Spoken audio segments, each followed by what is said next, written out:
Olá, sejam todos muito bem-vindos ao nosso podcast Psicologia Organizacional e do Trabalho em Pauta. Este é um projeto do Laboratório de Processos Psicossociais, Saúde, Organizações e Trabalho que eu, Evelyn Vasconcelos, coordeno. Essa proposta é oriunda do Programa de Mestrado e Doutorado em Psicologia e tem por objetivo desenvolver produtos que orientem e informem o mercado por meio de parcerias estratégicas, por meio de ações inovadoras. E hoje nós estamos aqui para falar de um assunto super importante, que é o adiamento da NR01, ou, na verdade, o adiamento de uma questão específica, né, que tem a ver conosco, que é a avaliação dos fatores psicossociais. E para discutir esse assunto, nós convidamos o Dr. Canteiro, superintendente regional do trabalho, e eu vou pedir a ele que se apresente. É uma honra para nós, aqui da universidade, termos o senhor nesse momento, né, discutindo uma pauta que é tão importante para tantos setores da sociedade. Sim, a honra, professora Evelyn. Evelyn. Professora Evelyn, é toda minha. Tive o prazer de conhecê-la num evento do Capital Humano, da FIEMS, tratando sobre PCDs, né? E depois, a seu convite, tive o prazer de conhecer os acadêmicos do programa de mestrado, o padre Alex. E eu tenho um carinho muito grande pela Universidade Católica Dom Bosco, né, que se confunde a história não só da UCDB, como do seu próprio reitor, o padre Marinoni, com a história da educação no estado de Mato Grosso do Sul. E é uma honra estar aqui. Eu sou advogado na área do trabalho, na área trabalhista há 25 anos. Eu sou especialista em Direito do Trabalho e Processo do Trabalho pela PUC São Paulo, né, pela Católica de São Paulo. Fui designado como superintendente regional do trabalho e emprego aqui no estado, o órgão descentralizado do Ministério do Trabalho no estado, que se ocupa em fiscalizar não apenas as cotas de PCDs, mas o cumprimento das NRs, trabalho à condição análoga de escravo, trabalho infantil, informalidade e as políticas públicas de emprego. E, claro, foi objeto de debate, né, dentro dos recursos humanos e dentro da área da doutora, né, a NR1, porque trata de saúde mental, e agora também é objeto de debate o seu adiamento. Então é uma honra estar aqui para poder participar desse podcast e tentar auxiliar na informação de todos. É muito interessante que o senhor fala de interesse dos recursos humanos, né? E por que esse programa se chama, intitulado podcast? Porque a psicologia organizacional do trabalho, ela se divide em 3 sub-áreas. Uma é a psicologia organizacional, que trata dos diagnósticos, avaliações, programas de desenvolvimento de liderança, trata todos os elementos do comportamento organizacional. A gestão de pessoas, que é a nossa área mais aplicada, e a psicologia do trabalho, que trata dessa área de saúde e segurança. Então, o nosso objetivo é fazer com que essa ciência dialogue com outras áreas, né? Traga informações, porque quando o senhor fala, eu sou advogado de formação, poxa, ninguém melhor que o senhor para falar a respeito de uma definição jurídica, legal, para nós, né? Sim. E é por isso que eu pensei muito em chamar o senhor para a gente refletir a respeito disso. E eu queria começar perguntando por que a nova R1, vamos chamar assim, né, é tão importante? Bom, primeiro que existe hoje um custo de 1,5 trilhões de dólares com o tratamento de pessoas afastadas, um custo global de pessoas afastadas por doenças envolvendo a saúde mental. Primeiro é importante esclarecer, né, para quem nos assiste ou para quem nos ouve, que a NR1 ela trata dos riscos inerentes a prevenção de riscos inerentes à saúde mental, né? Então, dentre esses riscos está a questão das metas, né, impossíveis às vezes de serem batidas, a sobrecarga de trabalho, o assédio moral, né, dentre outros riscos que sempre estiveram presentes no ambiente de trabalho, mas que nunca foram sistematizados expressamente nas normas regulamentadoras do Ministério do Trabalho e Emprego, que tratam da saúde e segurança do trabalho. E por que foi adiada? Primeiro, porque houve um pedido das empresas, das centrais sindicais, para melhor compreensão e para adequação dos ambientes de trabalho. Uma das tratativas foi a fiscalização, porque com a vigência dela já iniciaria, Evelyn, as ações fiscais, né? As multas, né?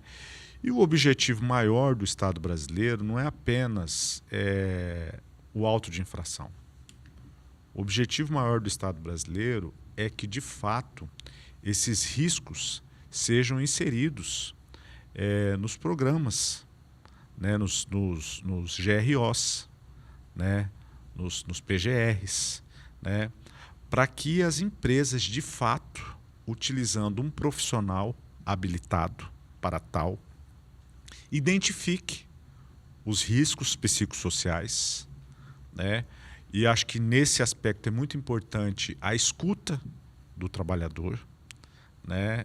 A análise do modo de trabalho, né? Do ambiente de trabalho, para que a partir disso sejam tomadas medidas de prevenção, para que a saúde mental seja preservada, para que não seja fonte de absenteísmo, né, a enfermidade mental, né, que hoje é fato que na nossa sociedade nós temos muitos afastamentos em virtude de doenças ocupacionais, especialmente relacionadas à saúde mental. E um aumento progressivo, né? O doutor traz, então, que a grande mudança na NR é que no gerenciamento de riscos ocupacionais, nós inserimos os fatores psicossociais como fatores de risco. Exatamente. E quando você fala de fator psicossocial, quando você fala de saúde mental, parece que isso gera uma certa apreensão, né? Uma dúvida. Olha só, do ponto de vista jurídico, né, gera uma preocupação das empresas da responsabilização civil. Exato. No âmbito trabalhista, né? Porque se um empregado adquire uma doença e se prova que essa doença mental ela eclodiu, foi desencadeada ou agravada pelas circunstâncias ambientais nocivas que esse trabalhador foi submetido, isso gera uma responsabilidade civil e, por consequência, danos materiais a serem fixados pela Justiça do Trabalho, né? Esse é um ponto. Por outro lado, não ter a NR1 é você fechar os olhos para uma realidade que está aí. Perfeito. Perfeito. Está aí e que precisa ser tratada. Por quê? Porque as empresas também elas investem na capacitação dos seus empregados, né? Para ela também não é interessante que aquele empregado, aquele colaborador que ela investiu em formação e capacitação se afaste, e nem para a sociedade. Porque ele indo para a Previdência Social por incapacidade laborativa, isso é um custo que a sociedade onera mais a Previdência. Toda a sociedade vai pagar. E a gente precisa de pessoas economicamente ativas, né, para que o país desenvolva de maneira sustentável. Eu estava esses dias na reunião de uma empresa e havia uma discussão sobre o prestador de serviço, né? Sim. Aquele que é contratado por PJ.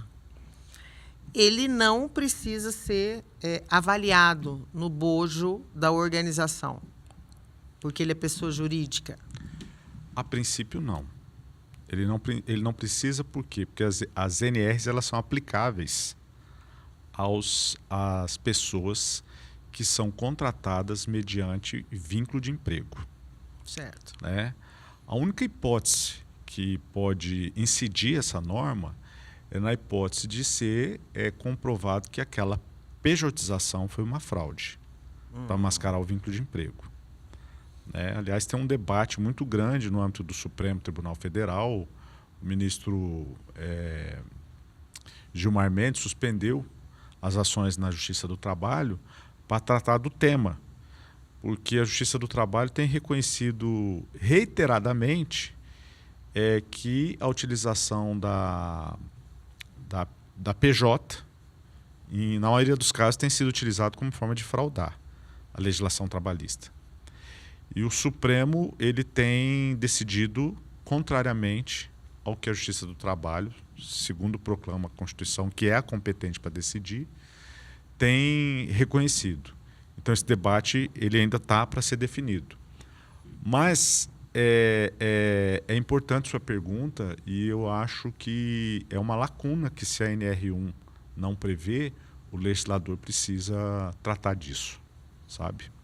A gente tende aí a ter grandes conflitos relacionados a isso, né? Sim. Agora, quando a gente fala dessas mudanças na NR1, no que se refere especificamente lá ao item 1.5, né, que é da inserção dos fatores psicossociais, a gente fala do mapeamento dos fatores psicossociais de risco, né? O que gerou grandes debates. As pessoas falam, mas clima é fator psicossocial de risco. Não, e assim, eu sempre discutindo com as pessoas que, olha, eu falo de questões que são organizacionais. Né? Eu não estou falando do indivíduo, do trabalhador. Sim. Eu mapeio os fatores de risco da organização, como controle sobre o trabalho, carga de trabalho, assédio. E depois desse mapeamento, a classificação dos riscos e, posteriormente, um plano de ação. Né? E tudo isso vai para o GRO, né? Para o Gerenciamento de Riscos Ocupacionais. E foi um auê no mundo do trabalho, no mundo da gestão de pessoas, onde todo mundo falava, mas avaliar como, avaliar como, avaliar como. Eu percebi que essa questão do que é um fator psicossocial relacionado ao trabalho era uma questão assim, extremamente incipiente para os profissionais da área, né? Principalmente o que é um fator de risco. E acho que aquilo gerou, sim, um grande susto, porque a gente sempre via as pessoas repetindo as mesmas questões. Sim. Qual o instrumento que eu uso? Qual o instrumento? Porque a NR fala isso, né? Use um instrumento reconhecido cientificamente. Essa é uma preocupação que eu tenho, e por isso também eu trouxe isso à pauta, porque eu já participei de alguns encontros com alguns profissionais dizendo assim, então, mas nós vamos usar aquele instrumento que é validado cientificamente, mas a gente tira aquela questão, a gente tira aquela questão, a gente tira aquela questão. Se eu faço isso, eu invalido o instrumento. Né? Seja ele de estressores laborais, COPSOC, qualquer um desses instrumentos. Essa é uma questão. Quando eu falo também, o guia técnico do Ministério fala, use estratégias quantitativas, mas utilize também estratégias qualitativas. Sim. Que o doutor citou. Ouça as pessoas, faça uma entrevista, grupo. O trabalhador ele precisa ser protagonista disso tudo. E o plano de ação vai envolver várias questões. Questões que, de uma dimensão organizacional, grupal ou setorial, não sei se até individual. E aí, de repente, acontece esse adiamento. O que o senhor orienta? O que as empresas devem fazer? Porque eu vi muita gente tirar o pé do acelerador e dizer, bom, agora a gente tem 1 ano para esperar. 1 ano, você piscou, ele passou. Né? Eu também acho. Primeira questão que deve ser colocado, que o trabalho ele não pode ser fonte de adoecimento. Né? Jamais. O trabalho ele deve ser fonte de realização, né, de uma parte da vida. De desenvolvimento. De desenvolvimento de qualquer cidadão. Né? Por isso que a Constituição Federal coloca ele como pilar, né, o valor social e a dignidade da pessoa humana. Então isso tem que estar em mente de qualquer empreendedor ou qualquer empresa que se propõe a desenvolver uma atividade econômica. Segundo, que como a professora colocou, as empresas não queriam colocar muitos instrumentos em prática, ou quando queriam colocar, queriam desfigurar os instrumentos, segundo a sua própria realidade, né? Essa é uma outra questão. Uma outra questão também, professora, que eu acho, e eu ouvi isso de algumas palestras que eu participei, é que as empresas queriam o seguinte: olha, qual é a certificação que eu vou utilizar para não ter problema? Né? Por quê? Porque essa questão de clima organizacional, né, é muito subjetivo. Né? E assim, essa resposta não é dada por um profissional da área jurídica. Essa resposta, essa análise desses riscos psicossociais, e aí que eu vejo que assim, a nossa formação jurídica e na área de ciência humana tem que ser multidisciplinar, tem que conversar mais. Isso. Essa resposta, a norma não fala que existe a obrigatoriedade de contratar um profissional da área de psicologia, né?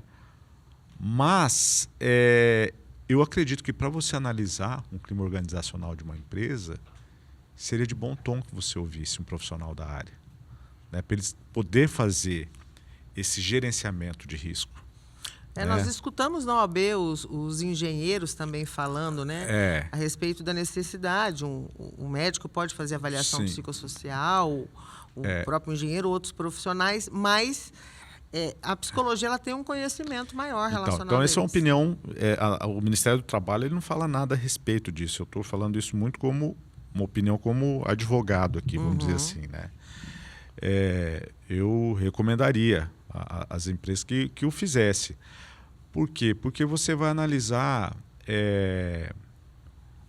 aí não é só a quantidade, é a questão qualitativa. Exato. Qualitativa. E nessa questão qualitativa, né, que aí envolve uma série de fatores psicossociais, eu acho que o profissional mais habilitado é o da área de psicologia, até porque vocês estudam a questão organizacional, né, há muito tempo já.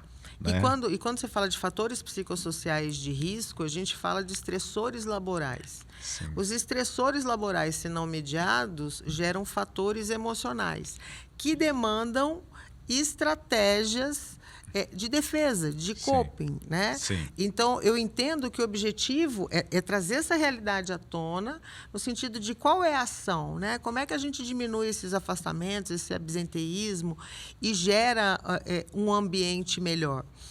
Mas, do que eu entendo que o senhor coloca, além do diálogo, as empresas precisam começar.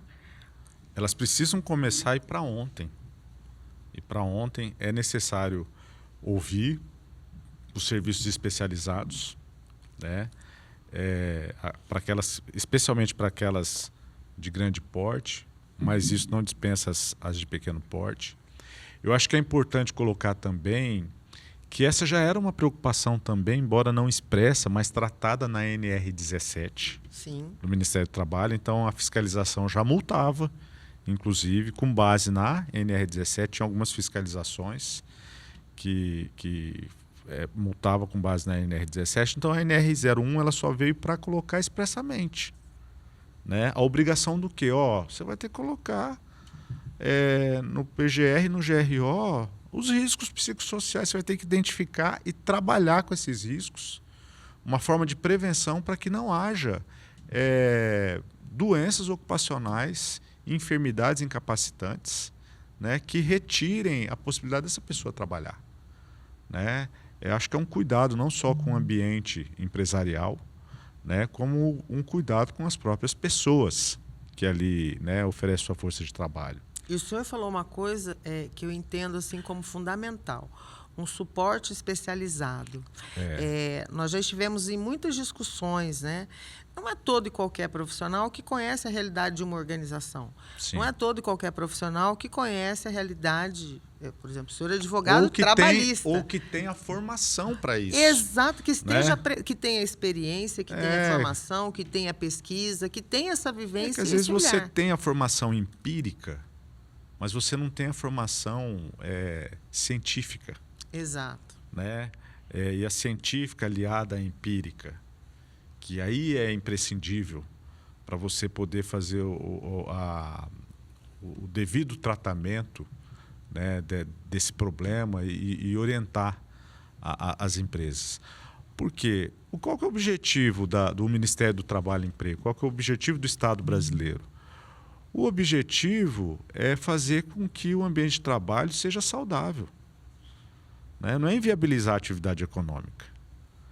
Né? É, inclusive, cumprir... Aumentar a produtividade. Aumentar a produtividade. E, assim, uma coisa que eu coloco bastante, principalmente aqui no Mato Grosso do Sul, que a nossa economia é pautada nas commodities, no agronegócio, hoje nós competimos, a maioria dos nossos produtos, no comércio internacional.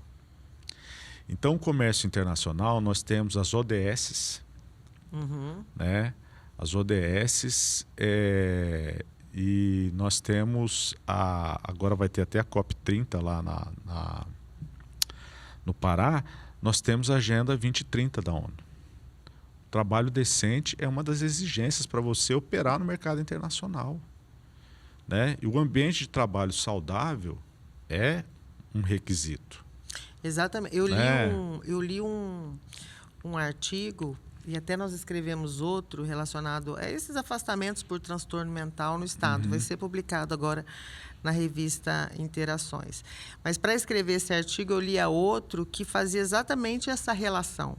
A relação da saúde e a segurança com as ODS. Né? O trabalho decente, a diminuição das desigualdades no ambiente de trabalho. Então, veja, olha só para exemplificar. Você, como profissional da área de psicologia, sabe. Começa com os fatores estressores, né?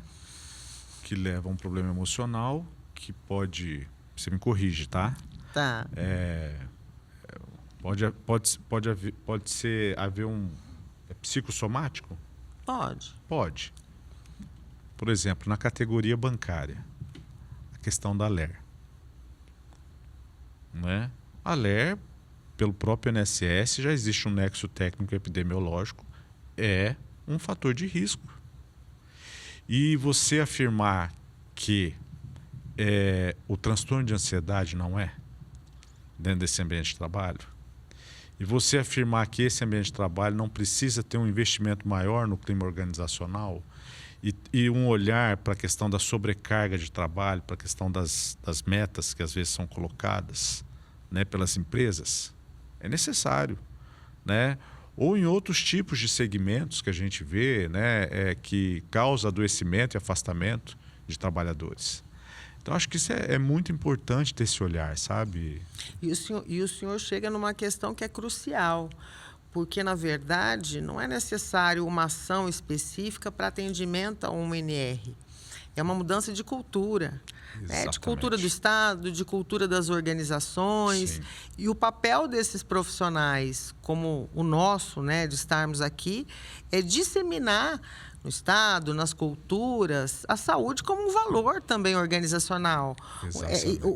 A saúde, o bem-estar, ele é um valor agregado ao trabalho que vai gerar mais produtividade e melhoria nas relações e numa série de questões. Né? Então, a gente fala, eu entendo que ações como essa precisam acontecer mais. Isso precisa ser mais discutido em diferentes esferas, porque quem vai operacionalizar é a gestão de pessoas, mas ele precisa de um espaço na organização para que isso aconteça. E me preocupa muitas vezes por onde chega. Vou contar para o senhor. Esses dias, há um tempo atrás, fui procurada pelo gestor de pessoas de uma empresa. Aí ele me disse, olha, nosso ramo é esse, eu tenho 150 pessoas Eu estou no meu segundo código de ajustamento de conduta. Termo de ajustamento de conduta. Termo de ajustamento de conduta. É o TAC que o Ministério Público do Trabalho faz. Exatamente. E eu sei tudo que eu quero, mas eu quero que você me dê o preço para avaliar o preço do plano de ação. Eu falei, olha, mas eu preciso conhecer essa empresa, ver quais são as características, né?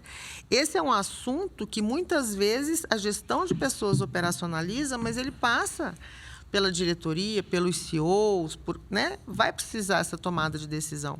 E eu falei, eu precisaria muito conhecer vocês. Não, eu sei tudo que eu quero. Estou no meu segundo termo, mas eu sei tudo que eu quero. Eu só preciso que você me dê o orçamento. E aí eu fui mais enfática com ele, no sentido de que, olha, minha conduta é essa.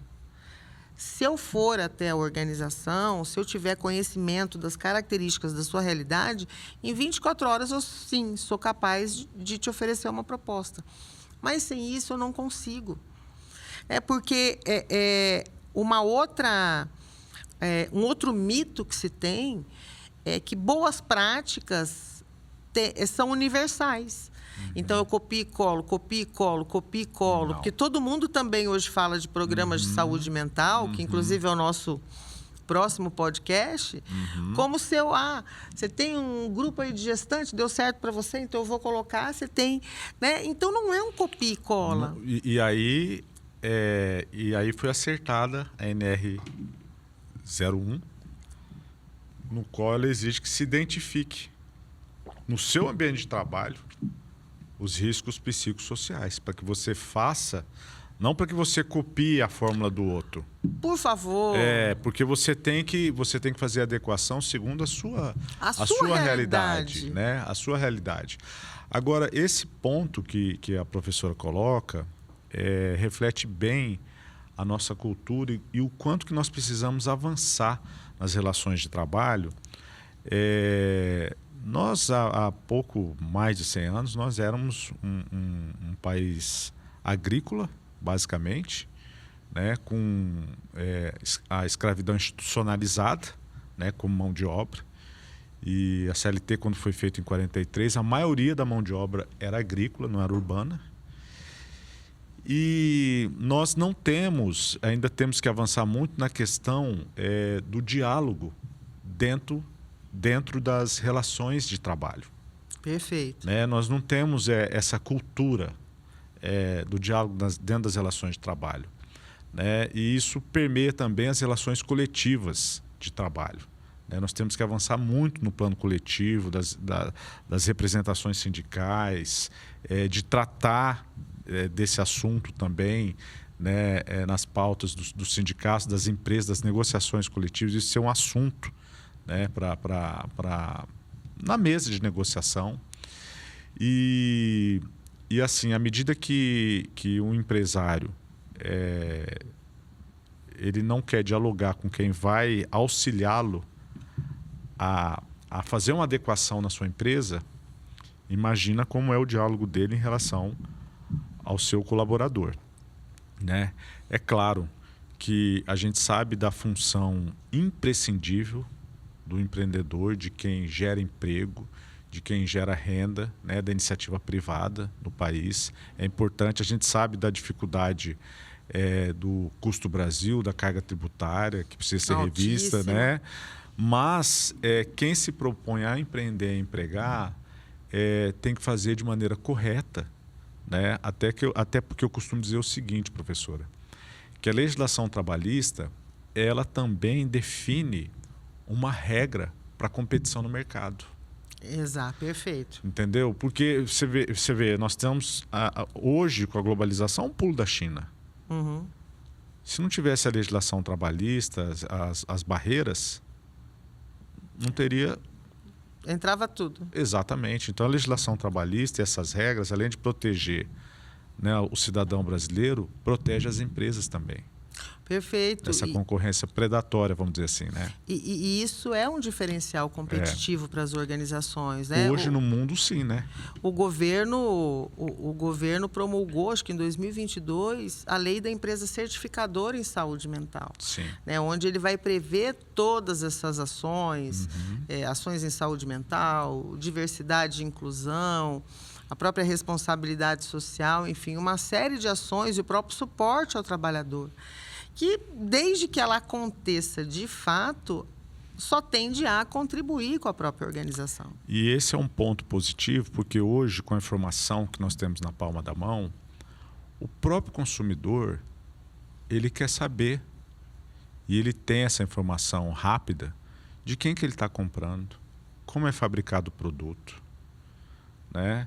Nós tivemos um caso de uma grande empresa que foi autuada por trabalho escravo, na indústria têxtil, e isso impacta nos valores das suas ações, impacta diretamente no valor dela perante o consumidor. Então, o consumidor que consome aquele serviço, aquele produto, ele quer saber como ele é feito, né? De que maneira ele é feito. Como anda a sustentabilidade humana, Exatamente. né? Exatamente. Eu tenho estudado um pouco um conceito que é liderança sustentável, né? Que a gente fala muito de quem vão ser os líderes, quem serão os gestores. E são pessoas com esse tipo de característica, com a capacidade de olhar todos esses aspectos, né? Não só um aspecto, mas olhar pelo bem-estar do trabalhador, o bem-estar do negócio, né? A saúde financeira, sim, mas a saúde em outros aspectos também. Exatamente.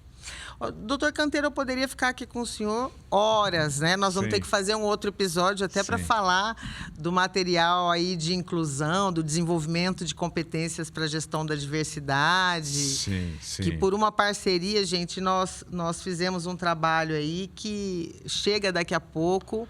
Vai chegar, eu acho que vai impactar significativamente e de forma positiva na questão da inclusão para as empresas, para a indústria.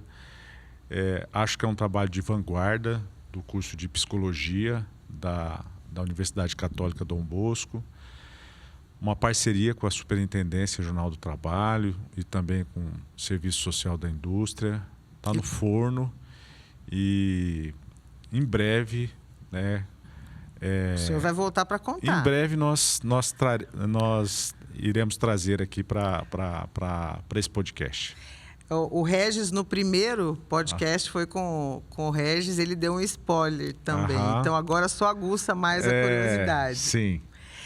Bom, então, para finalizar, que mensagem o senhor deixaria para as organizações, para os trabalhadores e para os profissionais da área de gestão de pessoas?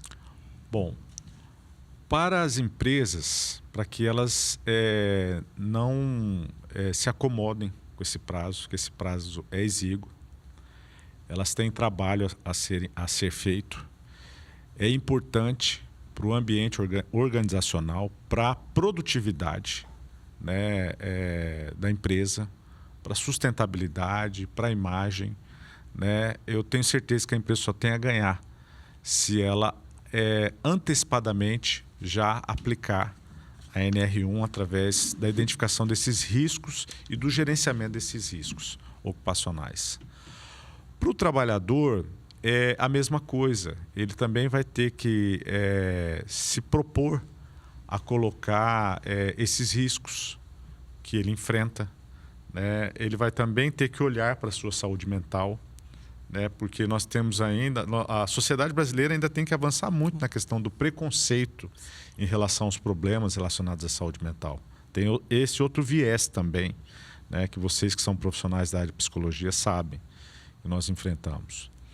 E para os profissionais da área de psicologia, eu acho que é um mercado a ser desbravado, acho que é uma área a ser pesquisada, a ser trabalhada.